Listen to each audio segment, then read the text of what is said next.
Mes frères, mes sœurs, cousins, cousines, je suis très très content de vous retrouver. D'abord, bonne année. Alors, si on ne s'est pas entendu beaucoup ces derniers temps, c'est parce qu'il y avait beaucoup de matchs, mais pas grand-chose d'intéressant. Ce soir, j'ai été vraiment subjugué par Real, Madrid, Barcelone, la Supercoupe espagnole. Vous me direz, la Supercoupe, ça reste un truc espagnol. Oui, mais non. Le Classico, c'est le Classico. On ne peut pas rater un Classico. Le Classico de ce soir s'est achevé par un 5-2 pour Barcelone, qui a été réduit, vous l'avez vu, à 10 pendant une demi-heure. C'était 5-1 après 50 minutes, un truc de dingue, parce que le 5-1 est venu après un tir sur l'équerre de Madrid, et puis ça a été un but absolument fabuleux. Rafinha, un doublé. Le premier but de Mbappé, vous l'avez vu comme moi, absolument incroyable aussi. Mbappé qui se réveille peut-être, espérons qu'il se porte mieux.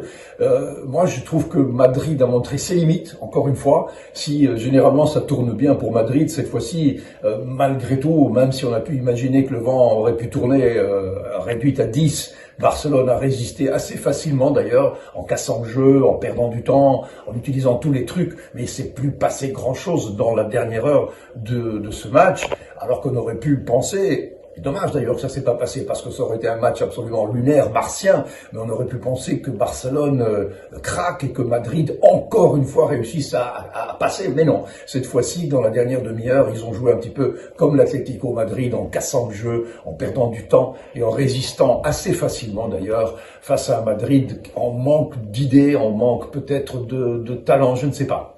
Quelque chose en tout cas ne fonctionne plus comme avant et le milieu de terrain de Barcelone a maîtrisé assez facilement Madrid, alors qu'un milieu de terrain de Barcelone avec des gamins de 20 ans, que ce soit Pedri, Gavi, ce sont des joueurs très jeunes qui ont réussi à déstabiliser le Grand Madrid. Puis ne parlons pas de Lamine Yamal qui est encore absolument dévastateur et de Rafinha qui ce soir était dans une forme absolument éblouissante. Barcelone, Madrid 5-2 et ils ont fait 4-0 il y a quelques mois en championnat, ça fait 9-2 sur les deux matchs, ça commence à quand même sentir légèrement l'humiliation, même si évidemment le mot est un petit peu grand.